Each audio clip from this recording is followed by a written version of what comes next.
Welcome back to James Talks Property. My name's James, and if you're new here, this channel is all about helping investors become more informed and growing their knowledge about the property investment market. Today is all about the Buy Refurb Refinance strategy. I'll discuss what it is, mistakes people often make, and how to maximise the success of this strategy. Don't forget to like and subscribe, and we'll get into it. So, Buy Refurb Refinance, what is it? It's a project-based property investment strategy that allows you to recycle your deposit time and time again to scale a portfolio of buy-to-let properties through a similar level of deposits. The premise of it is you buy a property at a discount or below market value. You add value to the property through a refurbishment, so buy refurb. That could be through creating space or doing a full gut and refurb of the internal of the property and driving the value of the property up within that refurb. Once you've done that, you'll then get a surveyor out from a lender. They'll come and value the property at the higher value of the property after you've driven the price of the property up through the refurb. You can refinance that property through the higher value. So for example, you buy for £100,000, you add value to that property, which is £50,000 worth of refurbishment. You then get it valued at 200k, and you can refinance that, take out the 75% that you've put in. So the deposit plus the refurb, recycle, use that deposit and go again. Once you've done that, you'll rent the property out on a standard AST to a professional or families moving forward, and you'll get a small rental profit every single month. The beauty of this strategy is you're able to recycle your capital to scale a property portfolio faster than saving the cash from your day job. But is it realistic in the modern day? What can you do to maximise the success of this, and what risks do you need to be aware of if you follow this strategy? The Buy Refurb Refinance strategy has a lot of similarities to flipping properties. If you don't know what that is, I've done another video on that. I'd recommend watching that first and then getting into this moving forward. The big difference and the beauty of Buy Refurb Refinance is you're not going to have to sell the property out the back end. You'll get it revalued and refinanced at the higher value after you've done the work on it. But how do you add value through the refurbishment? There's a few ways to do that. It could be creating space through extensions and loft conversions. It could be a full gut and refurb of the property, new kitchens, new bathrooms and everything from that perspective. Or you could do it through layout configurations. So moving the kitchen and dining room around so it's an open plan kitchen diner and creating a bedroom that way. This strategy often works with older properties. So properties that are in need of modernisation, properties that need a facelift essentially. I wouldn't go for things with structural damage again, because the chances are you might use bridging finance or you've bought in cash. That's not the way to go. But properties that need cosmetic work. One thing you need to make sure that you do is not to spend too much money on the property. You need to spend enough that you can add enough value to that and drive that value of the property up, but you need to know your end number and work backwards from that.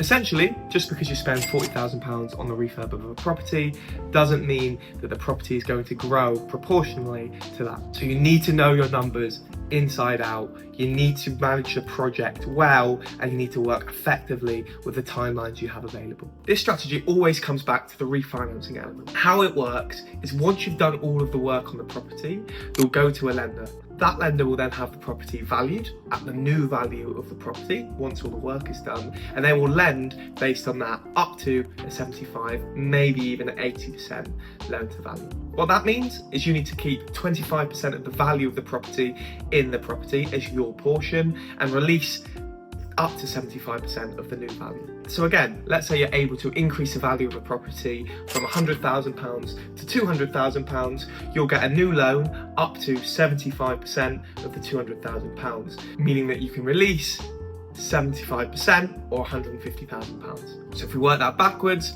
you bought for £100,000, you spent £50,000 on the refurb, you got the new value at 200k, you released that £150,000, now you've got a property that's paying you a small monthly profit, growing in value in line with the market, but also you've released your initial cash or capital. You might have seen in a few places that property investors are saying they can release all of their cash they've invested through the Buy Refurb Refinance model.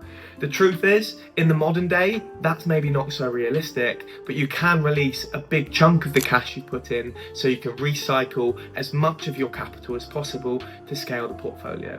That might mean that you can take out 80% of what you put in through the refinance and so on and so forth. Obviously, this means that your return on cash would be a lot better than it would be with things like buy-to-let properties, but it doesn't necessarily mean that you can use exactly the same pot of cash every single time to scale your portfolio. Also, it's not what you think the property is now valued at. The surveyor will come out and value the property based on what they believe the property is worth in the current market. Don't be too punchy with your numbers. Be conservative, be realistic, and then you're going to maximise the opportunity that you can release as much of that cash that you've put in the first place. So what makes a good BRR deal, and how can you avoid mistakes? First, choose the right property. Just because you can add value to a property doesn't necessarily mean it will be valued at the higher value you expect.